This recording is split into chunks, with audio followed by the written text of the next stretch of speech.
Magandang araw mga suki! Welcome na naman sa panibagong araw ng buhay ko.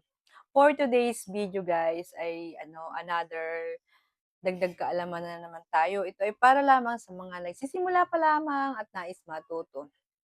Ay ngayon naman guys ay dahil may nagpa-align kanina ng rayos pang barako naman. Sa lapid din. At dagdag kaalaman na rin sa mga kapwa ko tindera na nagsisimula pa lang din magtayo ng ganitong negosyo.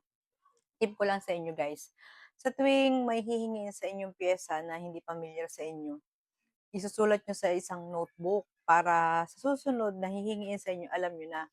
Ganyan kasi ako guys, mayroon akong isang notebook na lagayan ng mga note na may mga lista kung para sa ang motor yun, kung anong size ng ganong rayos, ganyan. Para sa susunod, alam ko na at hanggang sa ma-memorize ko na guys. Ay ganito nga pala guys, ito ay para sa Barako 175 naman.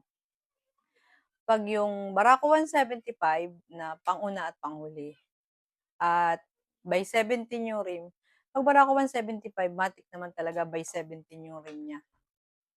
So 'pag ang gusto ng may-ari ay yung standard na kasa din, yung talagang kasa niya, sa unahan ang size niya ay 8x150. At sa hulihan gano'n din, 8x150. Tapos, dagdag kaalaman na din guys, ang size ng bearing ng hub ng barako sa una ay dalawang 6202. At 'pag sa hulihang hub naman guys, 'pag standard na kasa din, ang size lang din ng rayos niya ay 8x150. At 'pag naman gusto ng customer ay sa lapid, dalawang klase yun guys, hahatiin mo.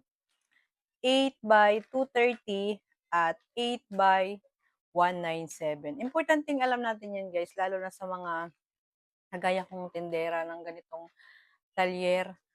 At syempre may mga customer na hindi din nila alam kung anong size yung bibili nila. Kaya mas mahalaga talaga na alam natin.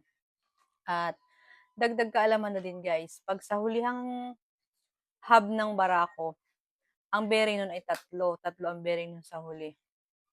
Ang size nun ang sa hub ay isang 6202 at isang 6302. At pag yun naman sa plunger, yung lagayan ng sprocket, ang size ng bearing nun ay 6004. Yan guys. Kaya pag halimbawa bibili lang kayo sa tindahan at kayo ang gumawa, ay sasabihin niyo sa tendera ay gayon. Bearing sa huli, alam na ng tindera yun. Just in case na hindi alam, sasabihin mo ay 6004, 6202 at saka 6302. Pag sa unahan naman, dalawang 6202. At yun lang guys, for today's video, isa-isa lang na motor at talagang maglo-loading ang 2MB nating brain pag talagang sinabay-sabay natin. Abang-abang lang guys sa mga susunod pang dagdag kaalaman at hanggang sa unti-unti matututunan na din. Ito ay para lang sa mga barakong motor. Kaya dapat alam natin na yung mga size ng bearing natin at yung size ng rayos. Yun lang muna guys for today's video. Maraming salamat sa walang sawang pagtangkilik sa aming shop araw-araw. Talaga namang nakakataba ng puso.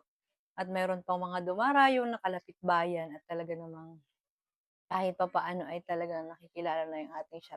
Yun lang po muli. Thank you.